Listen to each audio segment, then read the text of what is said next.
తిరుపతిలో జనసేన నేత కిరణ్ రాయల్ స్వరూపానంద స్వామి మఠంపై తీవ్ర స్థాయిలో ధ్వజమెత్తారు. స్వరూపానంద స్వామి మఠం అక్రమ కట్టడాలపై పంజా విసిరి వైసీపీ చేతిలో ఉన్న అక్రమ మఠాలను ప్రజలకు అందుబాటులోకి తీసుకొస్తామని చెప్పారు.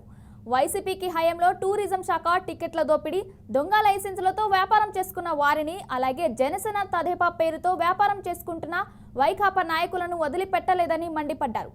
అయితే ఈ నేపథ్యంలో ఆర్జీవీని సైతం వదిలిపెట్టలేదు. ఆర్జీవీ నేడు తీవ్రంగా భయపడుతున్నాడని, వర్మ తాడేపల్లి ప్యాలెస్ లో తలదాచుకున్నాడని విమర్శించారు.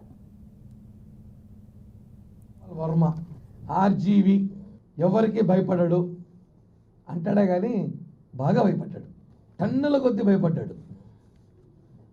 జల్దా సినిమాలో పవన్ కళ్యాణ్ గారు చెప్తారు, నీకు భయం ఏంటో చూపిస్తా టన్నుల కొద్దని.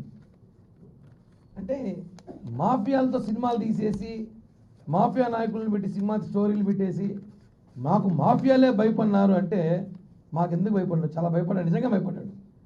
ఒంగోలులో కేసు పెట్టి 2-4 రోజులు అవుతుంది, దాంకొని తిరుగుతున్నాడు. ఎక్కడో డెన్లో కూర్చొని వీడియో రిలీజ్ చేసి నాకు భయం లేదు, నేను షూటింగ్లో ఉన్నాను. ఈయన పెట్టి షూటింగ్ తీసేది ఎవరండి ఈ రోజుల్లో? ఎవరైనా తీస్తాడు భారతదేశ సినిమా? ఇది వచ్చేక్కడ సినిమాలు తప్ప ఈయన షూటింగ్లో బిజీగా ఉన్నాడట. ఇందాక టీవీలో చూసా లేటెస్ట్గా ఐపీసీ సెక్షన్లు పెట్టండి అంట. ఉండేది ఐపీసీ సెక్షన్లు, బిఎన్ఎస్ సెక్షన్లు. మన భారతదేశంలో ఐపీసీ, బిఎన్ఎస్, ఈ 2 చట్టాలు కాకుండా కొత్తగా చట్టాలు ఏంటి తీసుకురమ్మంటారు? ఏమైనా వైసీపీ సెక్షన్లు తీసుకురమ్మంటారా?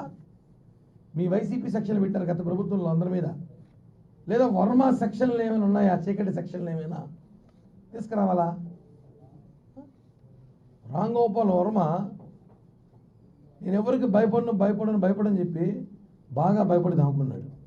నువ్వేం తప్పు చేయనప్పుడు రా, బయటికి రా, పోలీసులు సహకరించు.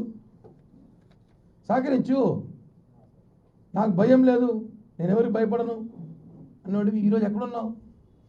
నీ మీద కేసు నమోదైంది, విచారించాలి కదా నువ్వు. కనీసం పోలీసు